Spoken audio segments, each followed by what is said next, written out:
So this weekend will be Blizzcon, the annual event hosted by Blizzard, which has got bigger and bigger every year since they've been doing it. And there are a couple of reasons for it to be a very special year. Now, one thing I've already said is that I hope that there is a special tribute to Chris Metzen, who left the company very recently. Nothing has been mentioned as yet, but I'm hoping it will happen. But one thing that has been mentioned is a bit of an anniversary theme, because this year is Blizzard's 25th anniversary year. Now, for me personally, I haven't been following Blizzard games for that long, but because my first game was Warcraft, which wasn't their first game, so I've been following from what you would say between 21 and 22 years, but it's still a hell of a long time.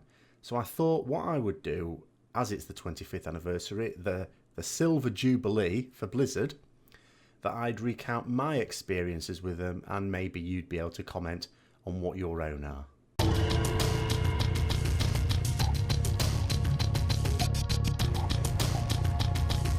So, Warcraft, humans versus orcs. Or was it orcs versus humans? I can't remember. But I did look up, just for this, it's the only thing I have looked up, exactly when it was released. Because although I don't remember when I started playing it, I do know that it was while I was at university, but that could be any time between 1994 and 1998. I don't exactly remember. So yeah, Warcraft, Orcs versus Humans it was. I've actually written it down. You idiot. Launched on the 23rd of November, 1996. Now, that's not the date I got it. I didn't go out looking forward to it. I hadn't even heard of it when it was released. But it is quite an auspicious date, or it is in my mind anyway. The 23rd of November is also the anniversary of Doctor Who.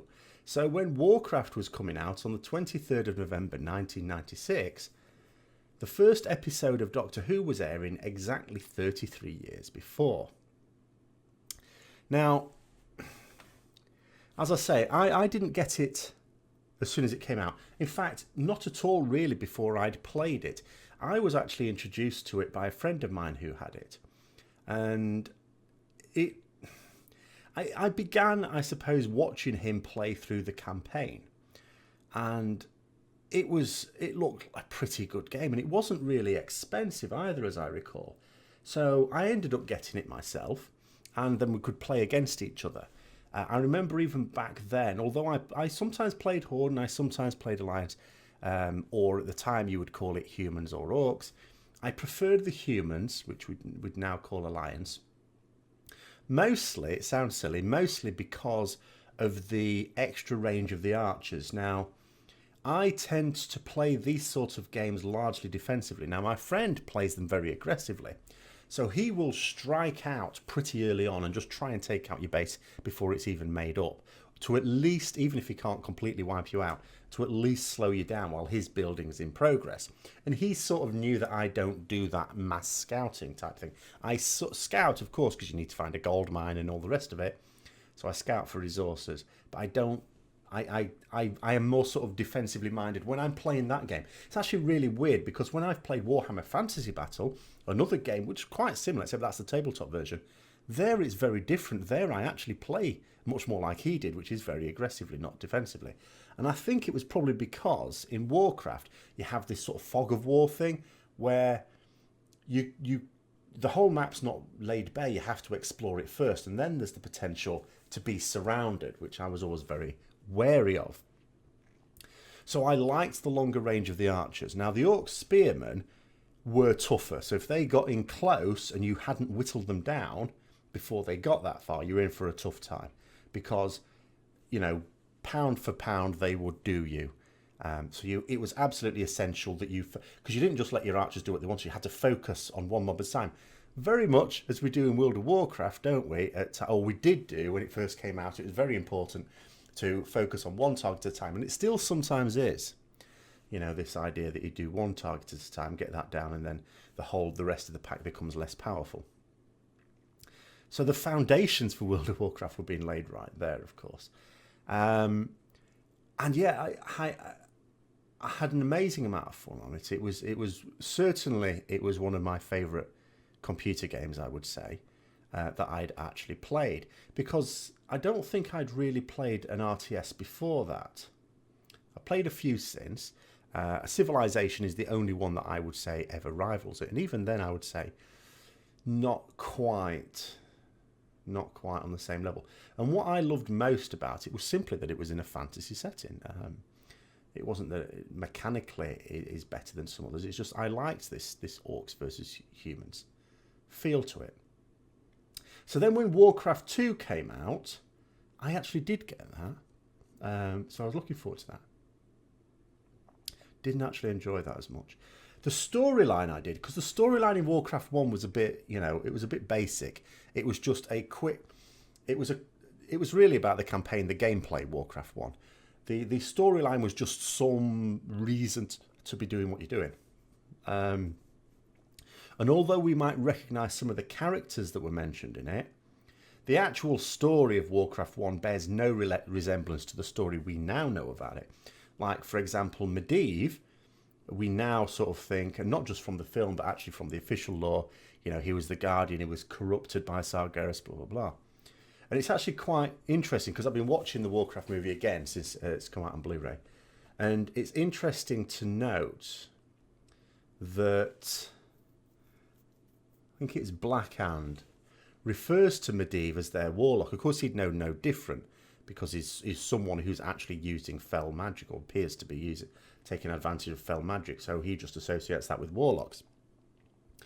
But part of me wondered if that was actually a little bit of an Easter egg, because in Warcraft 1, Medivh was mentioned, and he was not mentioned as someone who used to be a member of the Alliance and fell or was corrupted or anything like that. He was actually called the evil warlock Medivh, and you were sent to his tower to nobble him.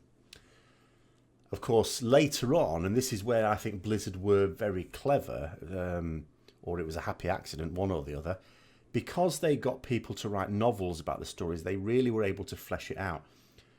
Every time I try and think, if someone asks me, and some people have, that don't play the game, have never played any of the games, but they've seen the film and they're asking about, because obviously I then have to say, well, it's not quite the same, they've changed a number of things, quite a lot of the things, in fact, just to be able to tell the story in a movie.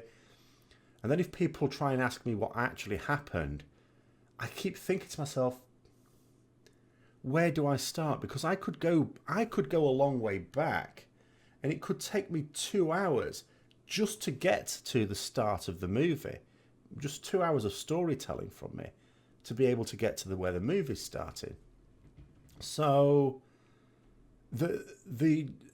and that's the start of the very first game. And it's not that when they made that game that they prepared all that storyline in advance. Of course they hadn't. The story was an afterthought, as it has to be, because they were a small company at the time trying to get a game out, an enjoyable game, and they did that. Story takes a bit of a back seat. So that's pretty incredible, really. And I don't think World of Warcraft would have been as successful as it has without all those novels and authors, actually writers, sitting down and really properly fleshing out the overall story. Because there's plenty of other games where we sort of think that it's got a nice story too and it's got some nice background to it. But on the scale of World of Warcraft, there's not much. There are a few other game systems, but not many. But yeah, Warcraft 2 came out. Now, the story for that was much more engaging. I loved the story much more. But the gameplay I didn't. I wasn't at all keen on it. And it's hard for me to sort of explain why not. I think what it probably was if I'd have just played Warcraft 2 and I'd never played Warcraft 1, I'd have probably still loved it. I think what it was that Warcraft 2, in terms of its gameplay, was no better than Warcraft 1. And I was sort of hoping it would have advanced. And it hadn't. And although you had the ships and stuff like that, the actual gameplay for me wasn't any better. But the storyline was. It introduced much more characters, more fleshed out. The storylines were a bit more than just a quick scenario to get you in there. So that was a lot better. Then, sometime later, I'd obviously, at this point, finished qualified. I'd moved away from home. I was working in a different town to where I grew up. When Warcraft 3 came out, Now, that was really good. I mean, that was better in every way.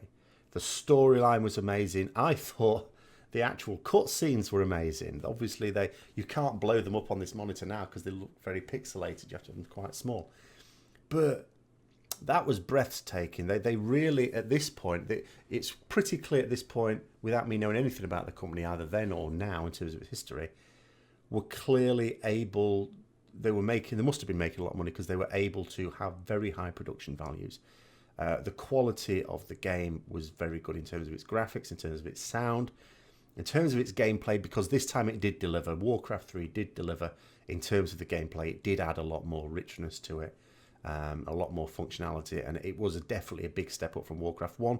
And it was the first time that, because when Warcraft 3 came out, I pretty much stopped playing Warcraft 1.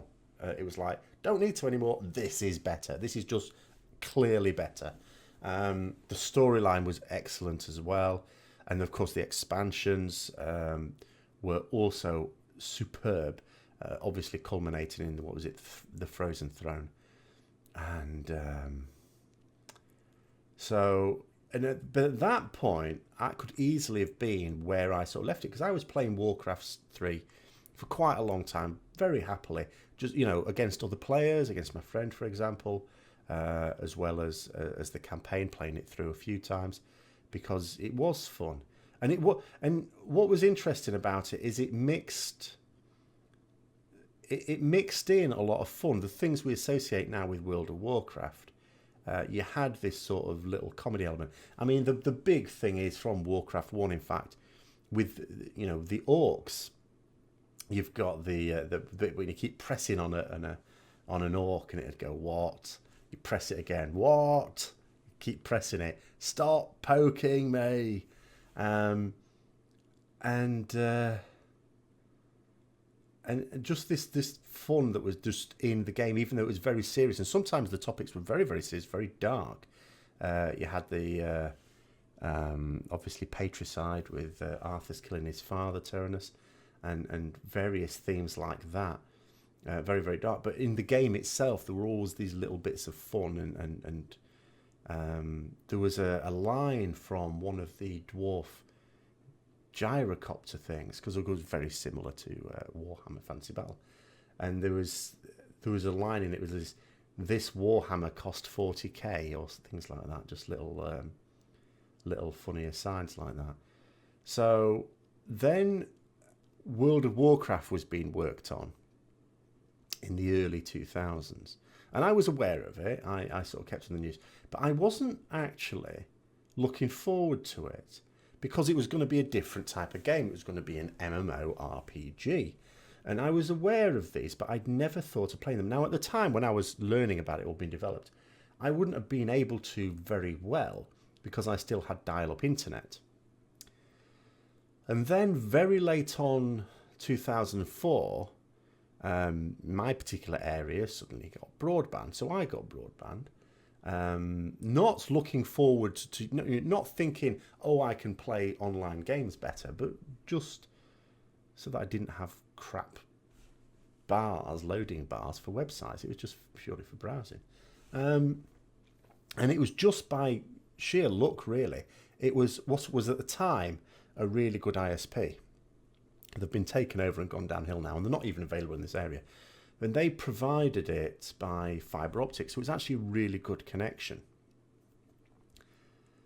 But then, late 2004 came out. It came out in North America in late 2000, about October-ish 2004, I believe. So, I mean, it's getting pretty close to... Where are we now? I can't even think what year it is. So it'd be like 12... Is it 12 years? I suppose it would be for North America. Anniversary of World of Warcraft, nowish, is it? I can't remember. Anyway, have we had an anniversary thing? Doesn't matter, because it didn't come out in Europe at that time, and I think that's also possibly what stopped me getting it as well. So there was, first of all, the fact that I wasn't sure I wanted to play an MMO, because I just thought to myself, you're going to have, all right, it's going to be a game. But it's going to be a game where you've got all the worst parts of the internet. I knew what the internet was like, because I just thought of it as like a game with internet forum type behaviour. And some people say, well, yeah. So you've got people being very anonymous and being dick to you all the time. And I thought, but being an MMO, I'm going to have to find these people and find people to group with and all the rest of it. And I was well put off by that. So I didn't get into it. And then it came out in Europe. And I think it coming out in Europe just passed me by. So, because wherever it was being marketed, it wasn't where I was looking. Now, if it was on television, I wouldn't have seen. I haven't really watched much telly, mostly as an adult. But then what happened, it was only about a month and a half after it came out in Europe. A friend of mine had it, and he said, oh, you should play this. It's really good. Now, at that time, okay, remember my main concern was not that, oh, I don't think I want to play another Warcraft game. I did. I was still playing Warcraft 3 at the time. It was just, I don't want to be left at the mercy of having to try and find a group with the sort of people that behave as they do on the internet. But then I thought, well, if there's a friend going to be playing it, then that's someone to group with. It'd probably be all right then. So I just asked him a question. I said, can you play a paladin? Because not just the Arthur story, which I loved, by the way. I mean, that was obviously my favourite part. The Uther part of it more than Arthur's, to be fair, was always a bit of an arse, even as a paladin. Before he was corrupted, he was a bit of an arse. I never really took to Arthur's. So it wasn't actually a huge shock for me when he turned, because although it was a surprise, I didn't really like him anyway. But Uther, different matter. Uther was a good lad.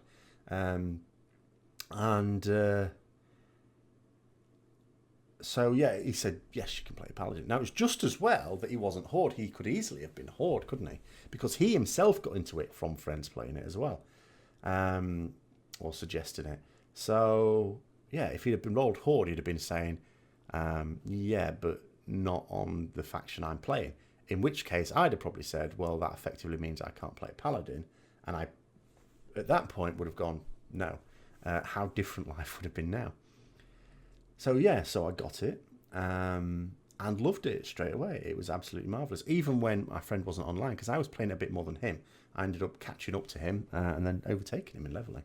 Even though it took me ages to get to level 60 myself, it took him even longer. He was even more... Well, it's more the fact that he was all really casual with it, whereas I just took longer to play it because I was making sure I kept up with my professions, which is never a good idea. Do your professions once you've leveled, but at the time I just wanted to enjoy my profession leveling more than my character leveling. Ironically, that's the wrong word.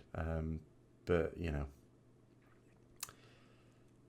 and then I mean, the rest is history from there. I have taken a break from the game, but that's a World of Warcraft thing rather than a Blizzard thing specifically. Now, in terms of Blizzard itself as a company, there'll be some people who've then also gone on to play the other games. I haven't actually been as big a fan. For me, it's all been about Warcraft. Never really got into StarCraft, and the reason for that is not necessarily because the gameplay is not good. I mean, I try these things out. But it was the same thing as Command & Conquer, which, of course, not a Blizzard game. I never really got into Command & Conquer either. And the reason is simply that I like fantasy-based games. You could actually design two games that are exactly the same. They've got the same engine, same mechanics, everything. You make one of them a fantasy game with elves and orcs and stuff like that, and wizards and what have you, and dragons. And you make the other game sci-fi, and I won't like the sci-fi game because I'm just more fantasy-related. Even when I play Star Wars The Old Republic, which is a nice mix of the two, I lightsabers, because that's fine, that's fantasy. I don't really play the guys with lasers very much. Or not for very long anyway. I get bored of that very quickly. And it's just the way I am with it. It's the way I am with games. Like on telly, or if it's films or something, I'm equally happy with fantasy or sci-fi. Whereas games, for some reason, it's always been like this ever since I was quite little. I've never really gelled with sci-fi games, but I absolutely love fantasy games. So I never got into StarCraft for that reason. It may well be a brilliant game, and when I tried it out, there's nothing I can criticise about the way it played. But it was sci-fi. It was sci-fi. It just wasn't for me. Diablo, I never played Diablo until Diablo 3 came out. And that was only because World of Warcraft were naughty, This was at the end of, was it Cataclysm? And you could buy the annual pass, where you got it, you know, it's paid for a year's subscription up front. It worked out cheaper, and you got Diablo 3 free. So I did that, because I would have stayed subscribed anyway, even with the long content drought. That was actually the reason for it. It was to keep the subscriber numbers high when they knew they weren't going to put anything out for a long ass time, and then do exactly the same thing in the next 2 expansions. Although they weren't planning on that, but it happened. And so yeah, so then I played Diablo 3. Didn't really get into that as much. In fact, when it first came out and I played it, I only played it for a few hours and got bored pretty quickly. I have since played it with Reaper of Souls. I bought the expansion for that, and I've played it through a few times, but I don't like do the season stuff or anything like that. I've played it through with a few characters. It's all right.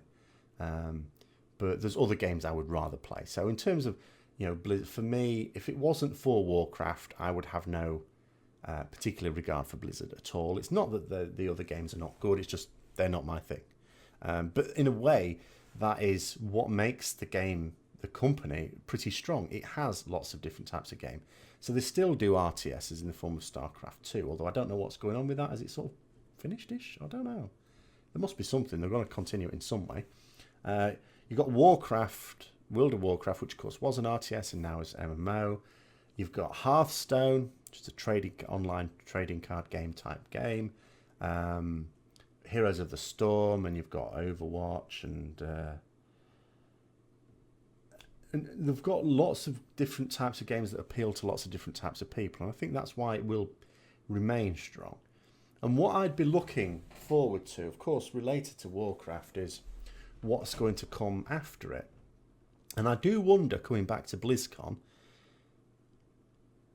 what if they'll obviously look back at those 25 years. They'll probably talk about what they were doing when they first started, because they had, I know they'd brought out at least one game before Warcraft. I don't think it was a particular success, although when it's your first game, it's probably not going to be. It might have been perfectly good. But so I'm sure we'll get told about those early days. Maybe they'll even tie that into Chris Metzen, because he joined them fairly early on. He's been with them quite a long time. And but what I'd be interested in is if they're going to talk about the future. I'm not sure. The future for the company. Are they going to look ahead? Not necessarily to the next 25 years. Don't expect them to get a crystal ball out. But maybe in the next 5, we're going to get any little inklings of what's in the pipeline. Perhaps not. I wonder if they're even thinking about it. Because as much as they're committing to multiple expansions, because they've said they've even done the stories, or the main storylines, for multiple expansions of World of Warcraft to come, I wonder if they've got a plan for a Warcraft 4 or a World of Warcraft 2 or whatever. But anyway, those are sort of my thoughts. That's my sort of thoughts on Blizzard. What are your thoughts? What are your experiences with them? Has it included the other games? What are your recollections if you've been with the company for a long time, as I have, or even if it's like the last 10 years, but you've sort of grown up with them? Perhaps some people started playing their games as much younger than I was when I first started. Put those in the comments below. And obviously, with it being BlizzCon this weekend I will be doing a number of videos reporting back on things they've got to say. Mostly, of course, I'll be focusing on what they say about World of Warcraft. But yeah, until then, I'll see you later.